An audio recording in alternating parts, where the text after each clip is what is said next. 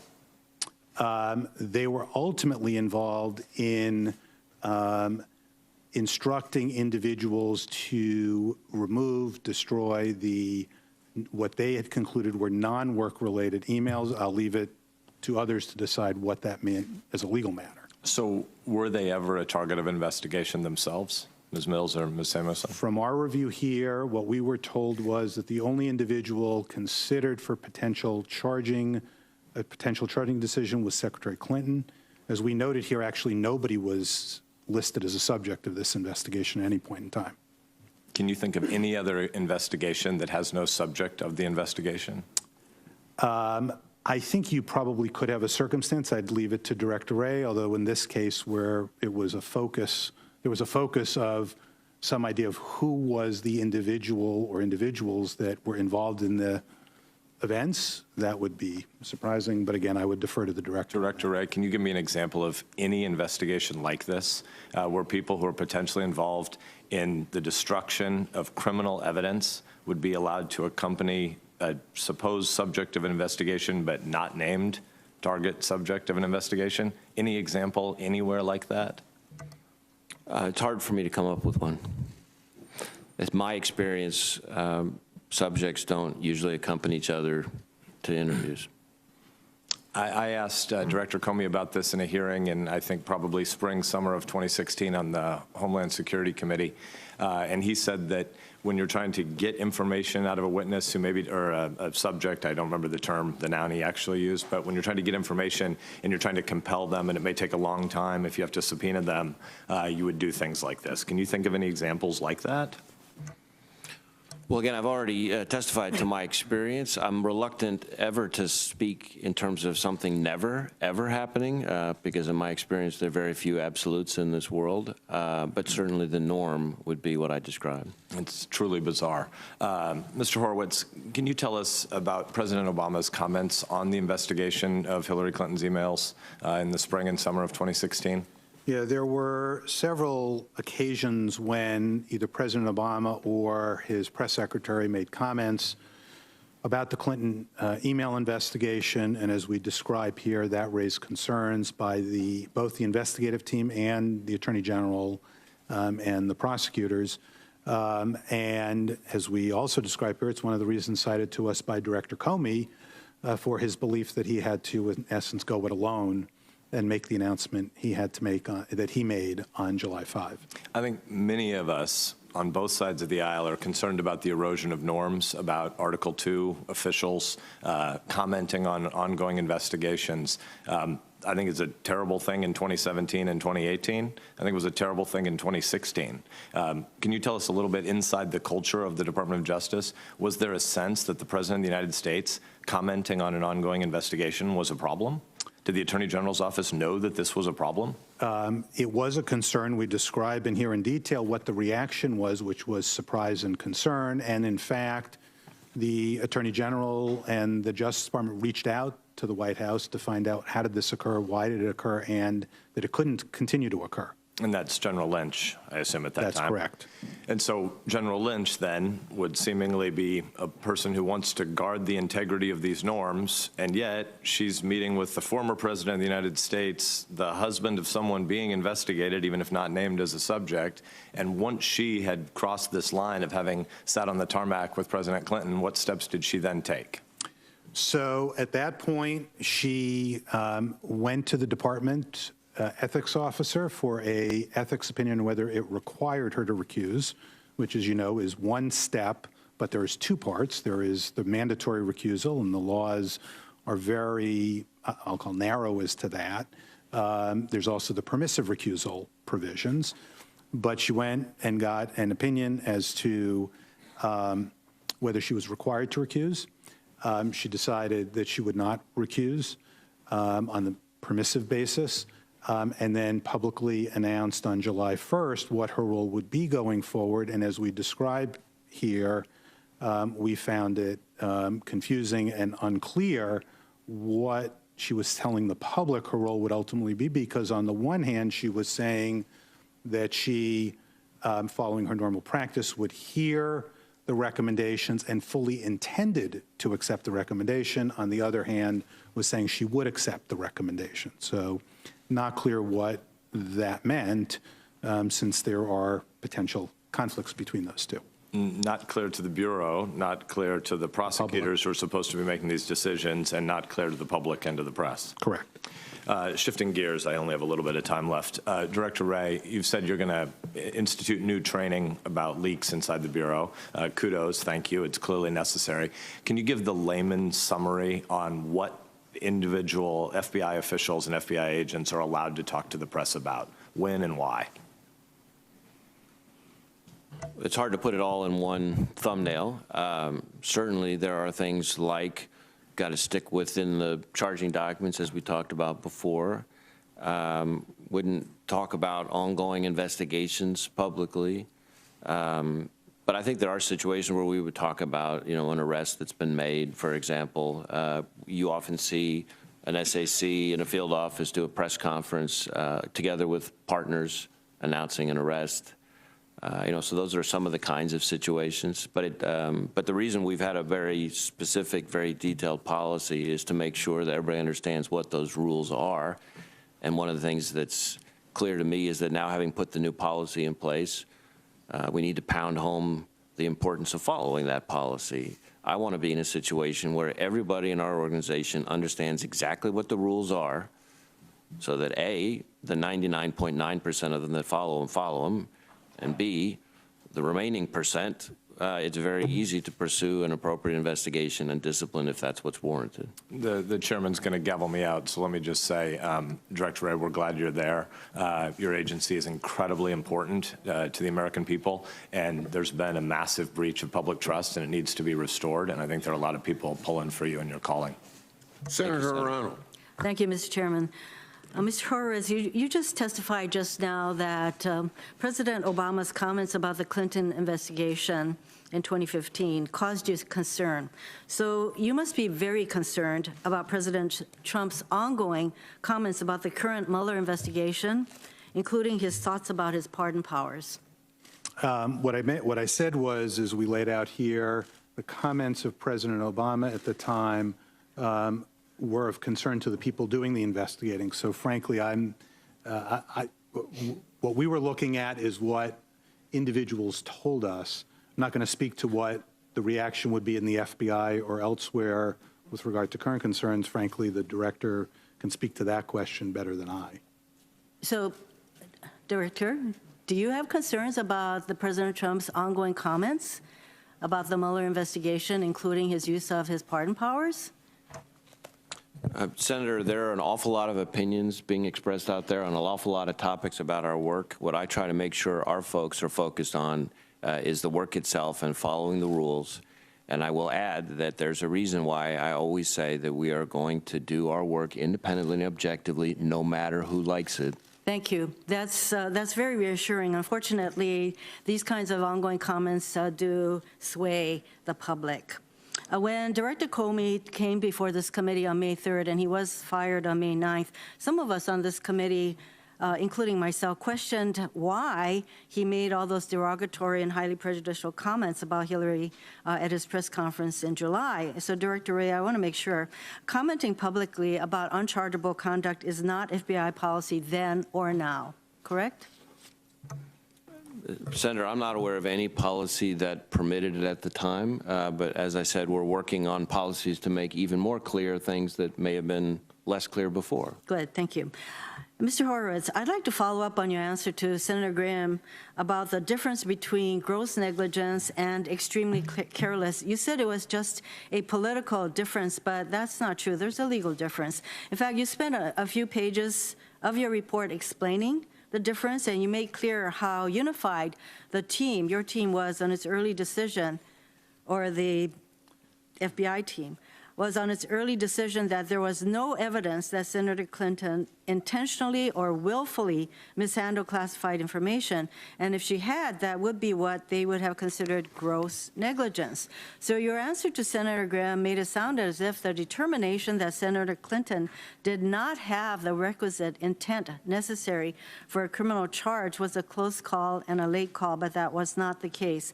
I'd like to give you a chance to correct that misimpression. That certainly wasn't my intention in leaving that impression. I think the concern that we highlight here is that by drafting a statement where he said he believed there was gross negligence and turning it into extremely careless, was precisely the concern that many people commented on, which is people viewed it as close and roughly one and the same. I understand that the former has a legal meaning and the latter doesn't. But to the public at large, that was the concern that the prosecutors and others had about his comment. I think it was really important for Director Comey to be very careful in the use of these kinds of terms. I mean, not to mention that he should never have editorialized in such a way to begin with. And really, the showing that needed to happen for any kind of criminal prosecution of Senator Clinton was that there had to be a requisite intent, and there was no requisite intent. So in my view, when Director Comey, even when he said extremely careless, I think that was being very careless on his part. I wanted to go on to something else that was brought out at this hearing. One of my colleagues said earlier that clearly Strzok did not want Donald Trump elected. If that is true, and this is for either one of you, if that is true, why do you think that he did not leak any information about the Trump-Russian investigation that was also ongoing during the time of the 2016 election? Care to comment? The argument he made to us as to why there was evidence he wasn't biased is precisely that argument. I don't think that necessarily closes off the bias question simply because he didn't violate a rule regarding leaking, though. Well, the fact is that the public did not know that there was an investigation over Russia's attempts to interfere with our elections or any of the Trump team's involvement with those Russian efforts. So reasonable people could conclude, and, you know, I conclude that the bottom line is that Russia and Comey helped to elect Trump. And Russia did its part by sowing discord among Americans, spreading lies about Hillary Clinton, and offering help to the Trump family and campaign at every turn. And Comey pitched in by keeping the FBI investigation into the Trump-Russia situation a secret, while publicly trashing Secretary Clinton in July and reopening the investigation in late October, even though Comey knew about the Weiner emails a full month before finally coming out with publicly that he was going to basically reopen the Clinton investigation. So as far as reasonable people could conclude, James Comey tipped the scales further in Trump's favor. Is there anything in your report that argues against this reasonable conclusion? Senator, we don't go into the impact that had on the election. That's not something we would even have any ability or expertise to. I'd say reasonable people could conclude that Russia and Comey helped to elect President Trump. And in fact, during the time of the election, candidate Trump, was very happy with what was going on with Comey, and in fact invited the Russians to engage in further efforts to go after Mrs. Clinton. So, I just want to know, there have been calls for a special counsel. This is for you, Mr. Horowitz. Should there be further investigations into what happened regarding the Clinton investigation? As Inspector General, that's most clearly not my decision to make. And the last thing I'm going to do is step outside the authorities you've given me, the Congress, and the IG Act. So you can't respond to that, Director Wray? Is there anything in this report that indicates that there should be another special counsel or further investigation of the Clinton matter? Well, Senator, the decision about whether or not and when to appoint a special counsel is one that's reserved to the Attorney General or the Deputy Attorney General if the Attorney General is recused. And one of the key takeaways from this report is that the FBI director shouldn't, as Inspector General Horowitz just said, get out of his lane. So I'm going to rely on that. So has Deputy Director Rosenstein said to you that you should begin an investigation into the Clinton matter?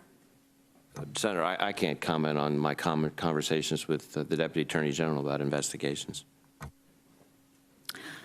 Thank you. I've been told that one Republican and one Democrat is going to still come for their first round. And so Senator Kennedy said he had one question, and Senator Whitehouse said he had one question. Normally, I didn't want to have a second round because I thought the vote's coming up and would be close to the vote. So you go ahead, Senator Kennedy, with your one question, and Senator Whitehouse with his one question. And then if the others two don't show up, we're going to stop. General Horowitz, I wanted to ask you about Assistant Attorney General Peter Kadzik. My understanding that Mr. Kadzik was an Assistant Attorney General. He attended all the senior staff meetings at Justice. At the senior staff meetings, the Attorney General was in attendance, and various investigations by the FBI were discussed. I also understand that Mr. Kadzik was a good friend of John Podesta. Mr. Podesta was President Obama's chief of staff, and he was chairman of the Hillary Clinton for President campaign, and that Mr. Kadzik also had worked for Governor Dukakis, Senator Walter Mondale, or Governor, Vice President Walter Mondale, and was involved in the Mark Rich pardon. Now, he asked the Clinton campaign for a job for his 24-year-old son. While that job request was pending, he sent Mr. Podesta a heads-up email about the release of Mrs. Clinton's emails. Is my understanding right? It is. Did you look at Mr. Kadzik's telecommunication devices to see if he had other communications with Mr. Podesta? As I sit here, frankly, I don't recall. Let me get back to you on that. Would you do that? Absolutely. Did you look at Mr. Podesta's telecommunication devices to see if he got other communications from Mr. Kadzik? I don't believe we went to Mr. Podesta's communication devices as a third party. Would you do that? Let me talk with the team, and if I could get back to you on that. Okay. Well, my point, not to put too fine a point on it, but he already was giving inside information to the chairman of the Hillary Clinton campaign. He did it once while his son's job request was pending. It would seem to me to be a reasonable possibility he did it other times as well. I'm not saying, I'm not alleging it. I just want to know. Thank you, Mr. Chairman. Senator Coons. Thank you, Chairman Grassley, and thank you to our witnesses for your hard work and for what's been a long hearing. I want to begin by thanking you, Inspector General Horowitz, and your staff, the Director of the FBI, Mr. Wray, and the thousands of agents and DOJ professionals who are doing a difficult, sometimes even dangerous jobs to investigate and prosecute crimes all over the country. The IG and FBI have demonstrated something very important today through this process and through this report, which is that our country's most senior leaders, our most senior law enforcement leaders, are subject to scrutiny for their conduct. It bears repeating that for this review, senior IG staff conducted over 100 interviews and reviewed over 1.2 million documents, including interviews with a former president, former attorney general, former FBI director. Frankly, that's something that wouldn't happen in a lot of other countries, and it makes me proud to be an American and proud to continue to support the rule of law. In the United States, even the most senior officials who make mistakes are held to account. In its review, the IG's office found former FBI director made serious errors in judgment in deviating from policies and releasing information about the Clinton investigation just before the 2016 election. It's important the American people understand that there are 37,000 hardworking FBI employees, and the report takes issue with a few discrete decisions by just a handful of those employees. Even then, it finds decisions in the Clinton investigation were not the result of political bias. I'm encouraged DOJ and FBI are prepared to learn lessons from this report. One conclusion stood out to me. The IG found that FBI policies are, and I quote, most important to follow when the stakes are the highest and when the pressures to divert from them the greatest. Those include policies to avoid interference with ongoing investigations and even the appearance of a political bias. Director Wray, I've expressed time and again that I'm concerned the Department of Justice is being pressured to release information to Congress that could compromise the special counsel's ongoing investigation. I am all for oversight after the conclusion of an investigation, but I'd like to hear that you're committed to ensuring the Bureau will not risk interference with special counsel Mueller's ongoing criminal investigations by providing midstream information to Congress that risks leaking to the very subjects of that investigation. Could you give us that assurance today? Senator, while on the one hand we are of course committed to cooperating with legitimate congressional oversight, and that's an important part of our responsibility, we are also committed and obligated to protect the integrity of ongoing criminal investigations, not just the one you mentioned, but others. We're also obligated to protect sources and methods. We're also obligated to do things like respect grand jury secrecy, which actually makes it illegal for us to share certain information. None of that is meant to suggest that we don't want to do everything we can, and in fact are doing everything we can to cooperate with the, I think, maybe 6 different committees of Congress that are investigating different ways related matters. We're providing mountains of information, briefings, interviews, reading room access, et cetera, and so we're doing everything we can to be responsive while at the same time making sure that we don't jeopardize ongoing criminal investigations, and that's something I'm committed to. Thank you. Our president has repeatedly described the FBI's investigation into campaign activities in 2016. In fact, he did this earlier today, about 11:27 today, as a witch hunt. You and I both know the Justice Department has uncovered ongoing interference with our 2016 elections, has already charged 20 individuals and 3 companies with crimes. Trump campaign and administration officials have admitted to acting as undisclosed foreign agents for a pro-Russian political party and lying about conversations with the Russian ambassador, not to mention bank fraud, money laundering, tax crimes. I'll just ask you a conclusory question, if I might. Do you believe the investigation into Russia's interference in our 2016 election is important and should be completed without political interference? Senator, I believe that Special Counsel Mueller is conducting an important investigation. I believe that the question of Russian interference with our election is something that needs to be taken very seriously, and the investigative work that's being done on that regard needs to be concluded. Thank you. Mr. Horowitz, I think you'd agree with me that even the appearance of political bias within an FBI investigation is problematic. Is that correct? Correct. So that's why your investigation found fault in an exchange of text messages that you identified that demonstrated some political bias. Is that right? Correct.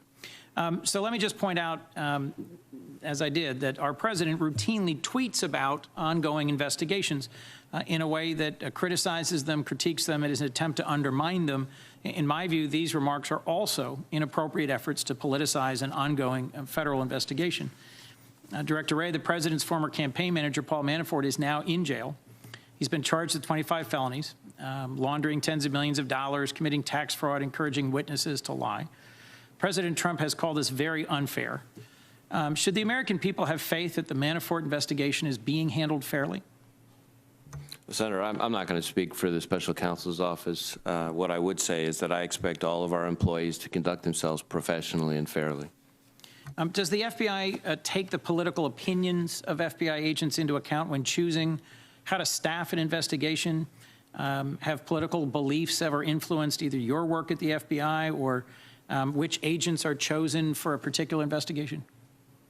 I don't use political litmus tests as a basis for choosing who works on investigations. I do think it is extremely important that all of our agents understand not just the importance of objectivity, but the appearance of objectivity. And to me, that means that we need to be focused on making sure that we're following our rules, following our processes, following what the Inspector General refers to as long-established norms.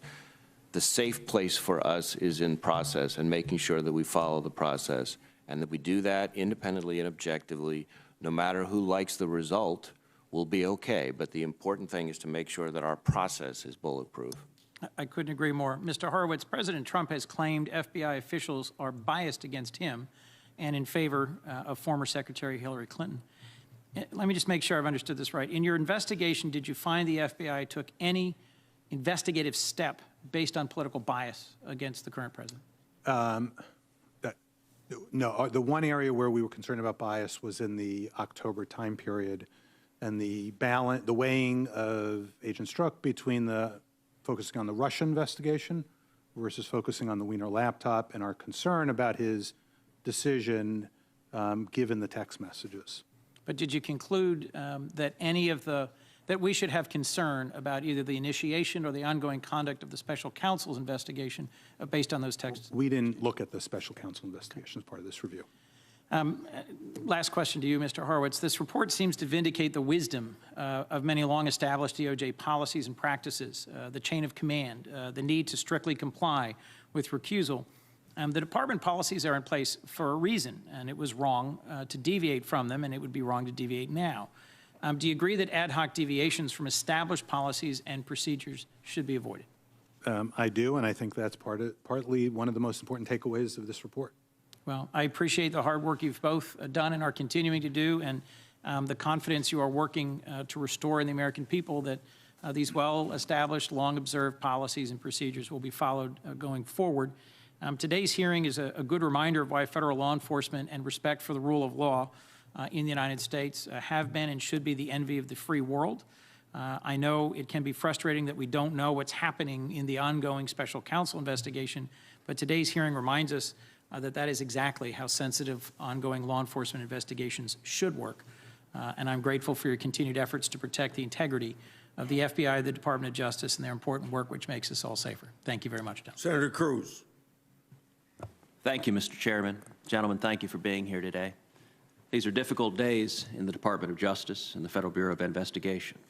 Both the Bureau and the Department have long, decades-long, in the Department's case, centuries-long traditions of fair and impartial administration of justice.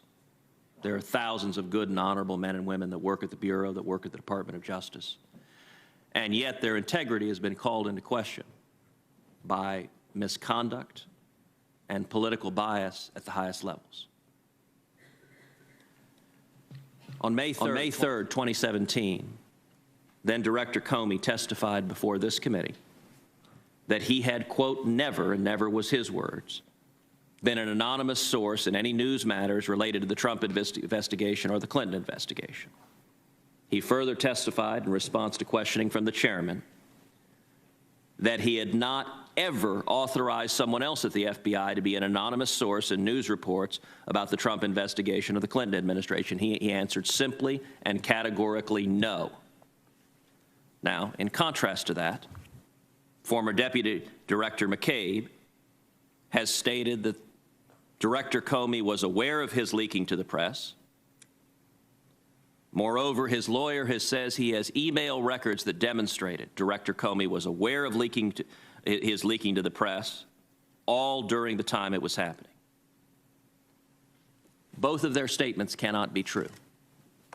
It is not possible, logically, for Director Comey to be telling the truth and for former Deputy Director McCabe to be telling the truth. So, Director Wray, tell us, which one is telling the truth to the best of your knowledge? Senator, unfortunately, I can't answer that question because of an ongoing matter. Is the FBI in possession of the emails referred to by Mr. McCabe of the Deputy Director being aware of and authorizing leaks to the press? The same answer, unfortunately. Let me ask you, Mr. Gray, how seriously would the FBI treat the matter of the Director of the FBI perjuring himself before the Senate Judiciary Committee? Well, Senator, as the current director of the FBI testifying before the Senate Judiciary Committee, I take the obligation to tell the truth extremely seriously, and I would expect our organization to do so as well. Well, I would hope you would take as seriously the fidelity to law of prior directors.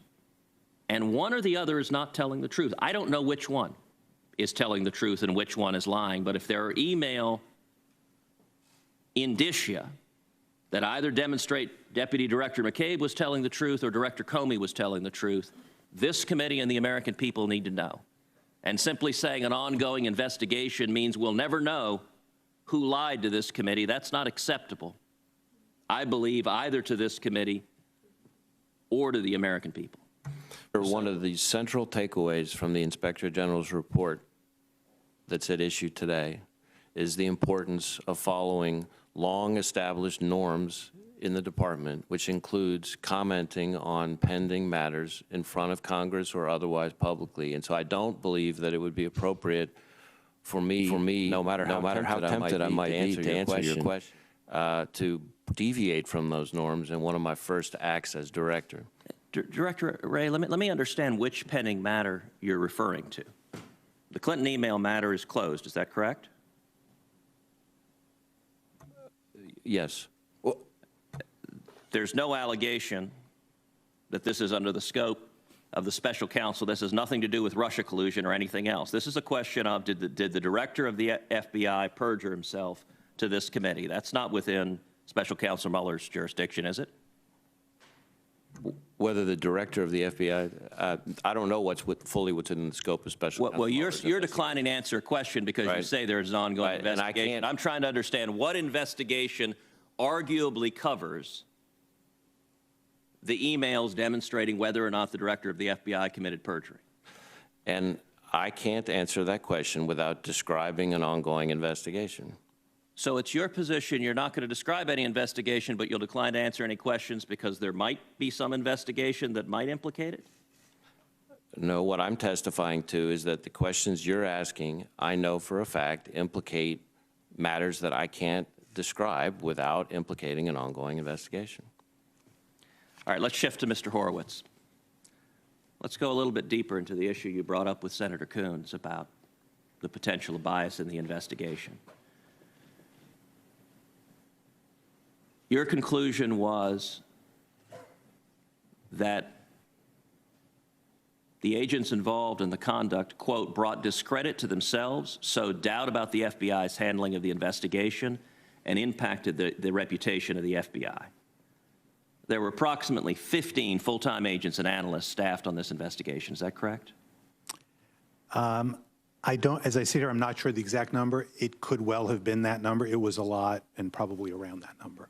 And Deputy Assistant Director Peter Strzok was assigned to the investigation in August of 2015 and was placed in charge of supervising the day-to-day operations. My understanding is he was, in essence, leading the investigation.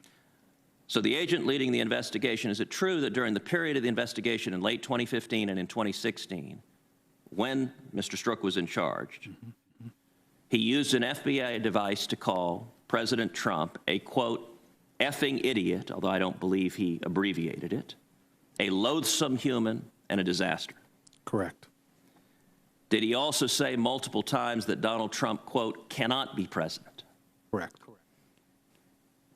And on August 6, 2016, when FBI counsel Lisa Page said to Strzok that, quote, maybe you're meant to stay where you are because you're meant to protect the country from that menace, meaning President Trump, did Mr. Strzok reply that I can protect our country at many levels? He did.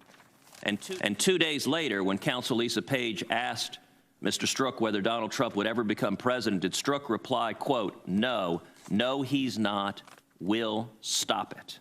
Correct. And is it true that there are many similar statements by Mr. Strzok in the report?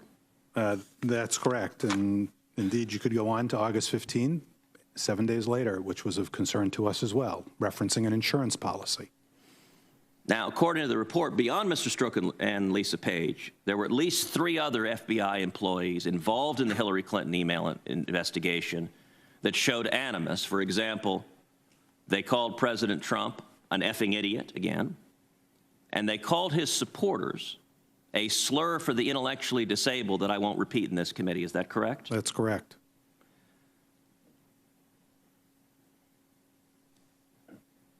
Does any of that conduct give one confidence in fairness or impartiality in the enforcement of justice? I think it undercuts confidence, precisely as we said. Now, you referred to former Congressman Anthony Weiner's seized laptop. It's correct that the FBI discovered the presence of thousands of emails related to the Clinton investigation on September 27th, 2016. How long did Deputy Director McCabe and Director Comey know about the emails that were potentially relevant to the Clinton administration and do absolutely nothing about it? So Deputy Director McCabe was aware on September 28th, the next day, and was notified on multiple ways and multiple occasions, as well on September 29. There was follow-up about that by Strzok and others. And between September 29 and October 24 or 25, there was no activity by the mid-year team or FBI headquarters. And in fact, it was only reinstigated on October 21 when the New York field office went to the Southern District of New York and said, no one's doing anything about this. So nearly a month. Nearly Thank a you, month. Mr. Horowitz. And I'll just to clarify Please. also, if I could, it's unclear exactly what and when Director Comey knew, because there is testimony from Director McCabe, Deputy Director McCabe, that he briefed him on it somewhere in that late September, early October time period, but he also referred to it as a flyby briefing. And I think in an area like this, you need to be careful, as I'm guessing Director Wray could testify to. When you're managing 37,000 people, it's unclear whether it's fair to hold someone accountable in that position if they only got a flyby briefing. So that's why I'm hesitant to speak on that. Thank you. I think you folks can be out of here in 5 minutes. First of all, I'd like to introduce a chronology of events about the Clinton investigation and background documents into the record to supplement the Inspector General's report without objection. So ordered. I have just one short question for Mr. Wray. Mr. McCabe's attorney said that he can't turn over certain emails, the same emails mentioned by Senator Cruz, because he doesn't have them and because of a non-disclosure agreement. We have a copy of that agreement, and it does not contain legally required language to notify the employee of exceptions that protect disclosures to Congress and others. I also wrote you about this on June 5, and I don't have an answer either, and I think you'll probably tell me I get an answer. I was going to ask you when the FBI is going to respond to my oversight request, but I know you'll work on that. I have great confidence you can help us get that information. So, have you informed Mr. McCabe that he is allowed to provide information to Congress, and what steps have you taken to make sure your non-disclosure agreements comply with the law? So, Senator, I'm not sure that, Mr. Chairman, I'm not sure I'm aware of all the specifics of the various back and forth on the non-disclosure agreement involving Deputy Director McCabe. The last I had heard, there was one issue related to this issue, the non-disclosure agreement, that I thought had been resolved. But I also understand there may be some follow-up, and I'm going to need to look into that. I would expect that we would make sure that our agreement is, fully compliant with all the applicable laws. My understanding was that it is, but take a hard look to make sure that it is. Then can you respond to that in writing for me? Absolutely. Or part of the letter that are the information that I requested? Yes, Mr. Chairman. So the record will stay open for a week. A lot of members will have follow-up questions, I'm sure. And I've got a closing statement I'm not going to read. I'll put it in the record. Thank you all for your cooperation. Meeting adjourned.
Please subscribe to our backup channels, Whirlwind Revolt, Inglorious Patriots, and Net for Truth USA 2 Patriot channel. You can also find us at Net for Truth USA on BitChute. We fly so close to the target, we're on our 4th fighter jet. We will be relentless truth seekers until the enemies of freedom are defeated. You can support this channel by using the links in the description, but for a $100 donation, I will personally send you a autographed hardcover special edition copy of Land of Childhood's Fears. Also, visit my bookstore at lulu.com/net4truth USA. If you are viewing this video on BitChute, you can use the links in the description to support us, or simply click the green $ dot on our video to support this channel. Thank you. Links are in the description section.